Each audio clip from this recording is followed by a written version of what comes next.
आज की वीडियो में जिस कंट्री को हमने डिस्कस करना है वो बेसिकली जाना जाता है अपने हैप्पीनेस इंडेक्स की वजह से। यहाँ पे क्राइम रेशियो बहुत ज़्यादा कम है एंड यहाँ के लोग अपने मुल्क से, अपनी रियासत से एंड अपनी गवर्नमेंट से बहुत ज़्यादा खुश है। यहाँ पे अच्छी जॉब्स अवेलेबल है, अच्छा स्टडी का स्टैंडर्ड अवेलेबल है, आपको यूनिवर्सिटीज़ यहाँ पे टॉप रैंक नज़र आती है एंड उन यूनिवर्सिटीज़ में आपको अफोर्डेबल ट्यूशन फ़ी देखने को मिलती है।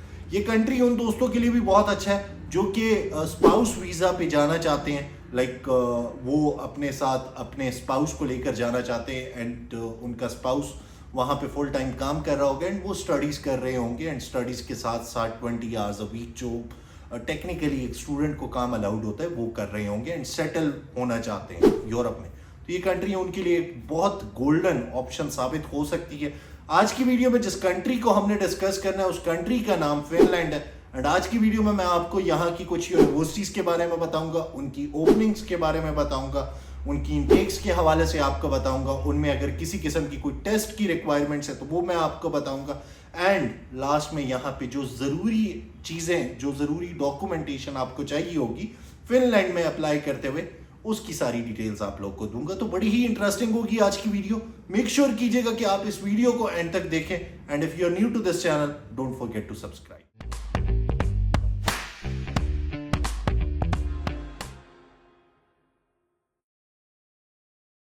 अस्सलामुअलैकुम दोस्तों, I hope you all are doing well. I am Khalid Munawwar and मैं अक्सर आप दोस्तों के लिए फॉरेन एजुकेशन पे वीडियोस बनाता रहता हूं। आज की वीडियो में हमने बेसिकली फिनलैंड की डिस्कशन करनी है।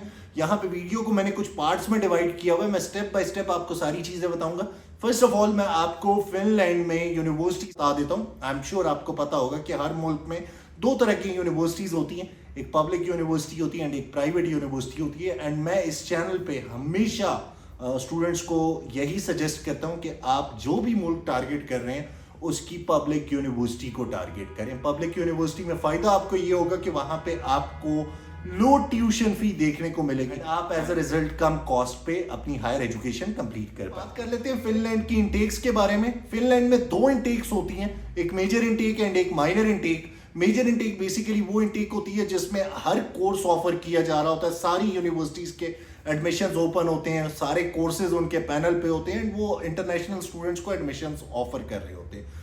इसमें इस स्पेसिफिक इंटेक में आपके पास एक वैरायटी ऑफ कोर्सेज मौजूद होती है टू अप्लाई, जिसमें आप एडमिशन इनरोल कर सकते हैं एंड अपनी हायर एजुकेशन उस स्पेसिफिक कोर्स में उस कंट्री में जाके कंप्लीट कर सकते हैं। सिमिलरली माइनर इंटेक जो होती है इसमें बहुत थोड़ी यूनिवर्सिटीज ओपन होती हैं, बहुत थोड़े कोर्सेज अवेलेबल होते हैं, गिने चुने यूनिवर्सिटीज होती हैं, गिने चुने कोर्सेज होते हैं एंड बस वही लिमिटेड ऑप्शंस होती हैं आपके पास, उसके अलावा कोई एक्स्ट्रा कोर्सेज नहीं होते। तो मेजॉरिटी जो पाकिस्तानी स्टूडेंट्स हैं वो ये मेजर इंटेक को टारगेट करते हैं। मेजर इंटेक बेसिकली सितंबर इंटेक है एंड जो माइनर इंटेक है वो फेब इंटेक है। यहाँ पे आज की वीडियो में हम सारी चीजें सितंबर इंटेक को मद्देनजर रखते हुए डिस्कस करें। आफ्टर इंटेक्स हम एडमिशन की ओपनिंग डेट्स देख लेते हैं। यहाँ पे मैं आपको ऑल्टो यूनिवर्सिटी की जो एप्लीकेशंस है उनके बारे में बताता चलूँ कि वो नवंबर से ओपन है and right now applications open चल रही हैं एंड अगर आप 2025 में फिनलैंड जाना चाहते हैं तो this is the right time to apply. आप अभी से अप्लाई कर लें। इनकी जो एप्लीकेशंस है वो टेक्निकली तो फेब तक ओपन रहेंगे, अगर आप डिले करेंगे तो आप अर्ली बर्ड स्कॉलरशिप मिस कर देंगे। अर्ली बर्ड स्कॉलरशिप के बारे में मैं आपको आगे स्कॉलरशिप के सेक्शन में बताऊंगा। यहाँ पे ऑल्टो यूनिवर्सिटी की जो एप्लीकेशन है वो नवंबर से ओपन है। टेम्पर यूनिवर्सिटी जो है उनकी एप्लीकेशन दिसंबर से ओपन हुई है। अभी राइट नाउ आज जब मैं ये वीडियो बना रहा हूँ तो इट्स 23 दिसंबर 2024। अभी इसी मंथ में टेम्पर यूनिवर्सिटी की एप्लीकेशंस ओपन हुई हैं। यहाँ पे हेलसिंकी यूनिवर्सिटी की अगर हम बात करें तो उनकी एप्लीकेशंस भी दिसंबर के मिड में ओपन हुई हैं, तो अभी इतने दिन नहीं हुए ओपन हुए स्टिल स्लॉट्स अवेलेबल हैं, तो अप्लाई राइट नाउ ताकि आप अर्ली बर्ड स्कॉलरशिप स्कोर कर सकें। यहाँ पे हम LUT यूनिवर्सिटी की बात करें तो उनकी एप्लीकेशंस भी दिसंबर से ओपन हुई हैं एंड ये from the start of December open हुई हैं। तो apply right now in these universities and इनमें से कोई भी अपनी मर्जी का कोर्स सेलेक्ट करें एंड 2025 में फिनलैंड जाएं। यहाँ पे मैं आपको बताता चलूँ कि आपने अप्लाई कैसे करना है। इन सारी यूनिवर्सिटीज़ के आपने ऑफिशियल वेबसाइट्स पे जाना है, वहाँ पे जो जो डॉक्यूमेंट्स आपसे मांग रहे होंगे, डॉक्यूमेंट्स में आगे आज वाली वीडियो में आपको बताता हूँ, वो डॉक्यूमेंट्स आपने कंप्लीट करने हैं, वो सारी चीज़ें आपने उनको प्रोवाइड करनी है एंड दैट्स ऑल। आप अपनी एप्लीकेशन सबमिट करवाते हैं एंड उसके बाद आपको ऑफर लेटर दिया जाता है। मजीद आगे बढ़ने से पहले मैं आपको यहाँ की ट्यूशन फी के बारे में बता दूं। फिनलैंड में जो आपको ट्यूशन फी देखने को मिलेगी वो 5,000 यूरो से 12,000 यूरोस के बीच में देखने को मिलेगी। एक और चीज मैं आपको बताता चलूं कि फिनलैंड की एम्बेसी पाकिस्तान में नहीं है, तो आपको इसकी वीजा अपॉइंटमेंट के लिए यूएई, टर्की, अजरबैजान इनमें से किसी मुल्क में जाना होता है एंड वहां से आप अपीयर होते हैं इनकी वीजा अपॉइंटमेंट में। तो आपने वो टाइम भी अपने दिमाग में सेट करते हुए जाना है कि आप उससे पहले एडमिशन स्कोर कर लें एंड उसके बाद आप दूसरी कंट्री में जाके इसके वीज़ा अपॉइंटमेंट का स्टेप भी कवर कर लें एंड उसके बाद आपका वीज़ा टाइमली लग सके एंड आप अपनी इनटेक को टाइमली ज्वाइन कर सके। तो सितंबर 2025 के लिए आपको अभी से सारी चीज़ें स्टार्ट करनी पड़ेंगी। यहाँ पे आ जाते हैं मेन चीज़ की तरफ, दैट इज स्कॉलरशिप। फिनलैंड में 2 तरह की स्कॉलरशिप है। एक है academic based scholarship, merit based scholarship, जो कि टेक्निकली आपको मार्क्स के बेसिस पे मिलेगी। अगर आपके फॉर एग्जांपल 90%, 95%, 85% जो भी यूनिवर्सिटी का क्राइटेरिया आपको वेबसाइट पे नजर आ जाएगा, अगर आप उसको मीट करेंगे तो उसके अकॉर्डिंगली आपको जो लाइक स्कॉलरशिप है वो दे दी जाएगी। ये स्कॉलरशिप 100% की भी हो सकती है, 50% की भी हो सकती है, 75% की भी हो सकती है। आपको बेसिकली ये डिस्काउंट देखने को मिलता है इन योर ट्यूशन फी।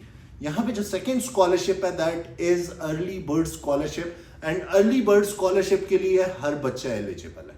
यहाँ पे किसी किस्म का कोई मेरिट बेस्ड डिसीजंस नहीं होते, ये उन दोस्तों को दी जाती है जो कि पहले एडमिशन स्कोर करते हैं एंड ये अमाउंट वेरी कर सकती है from 30% to 70%। Like for example एक बच्चा है जिसने टाइमली अप्लाई कर लिया अर्ली बर्ड की स्कॉलरशिप के क्राइटेरिया को, वो मीट करता है एंड उसको ये स्कॉलरशिप लेट सपोज 50% की असाइन कर दी जाए। उसने जिस यूनिवर्सिटी में एडमिशन लिया था उसकी फी फॉर एग्जांपल 5,000 यूरोस थी फॉर अ ईयर। अब अर्ली बर्ड स्कॉलरशिप जब इम्प्लीमेंट हुई तो उसकी फी 50% लेस होगी एंड रिमेनिंग जो 2,500 यूरोज है वो उसको पे करने पड़ेंगे एंड जो बाकी के 2,500 यूरोज हैं वो वेव ऑफ हो जाएंगे। तो ये अर्ली बर्ड स्कॉलरशिप है एंड इसके लिए आपको टाइमली अप्लाई करना पड़ता है। यहाँ पे बात कर लेते हैं आइल्स की। तो फिनलैंड के केस में आपको आइल्स रिक्वायर्ड होगा।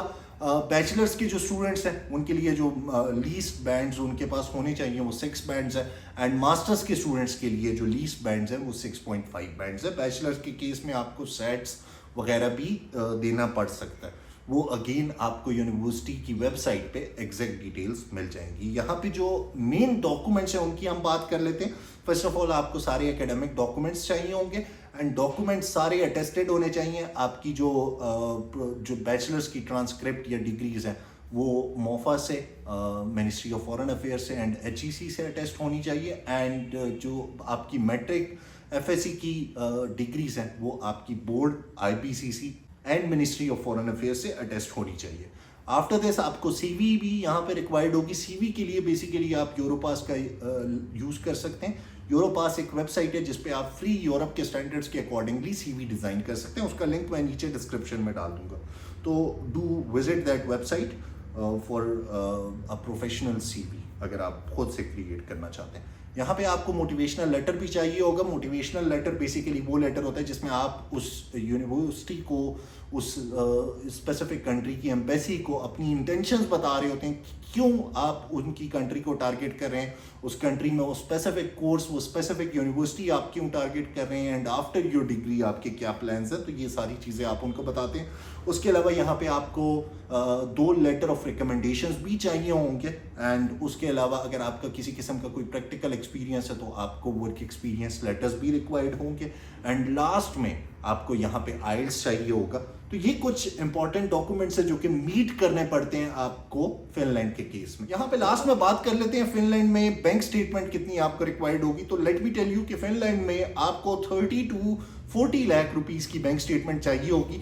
ये बैंक स्टेटमेंट पिछले 6 माह की होनी चाहिए। बैंक स्टेटमेंट किसी भी आपके क्लोज रिलेटिव की हो सकती है। It can be your father, mother, sisters, brothers, आपका स्पाउस, आप खुद को भी स्पॉन्सर कर सकते हैं एंड ये प्रॉपर्ली जस्टिफाइड होनी चाहिए। Yes guys, this was all for today. I hope आपको ये वीडियो पसंद आई होगी। अगर आपको ये वीडियो पसंद आई है तो मेक श्योर करें कि आप इस वीडियो को लाइक करें, इसे ज्यादा से ज्यादा शेयर करें and if you are new to this channel don't forget to subscribe and yes that's all for today. Take good care of yourself and I will see you guys in some next video.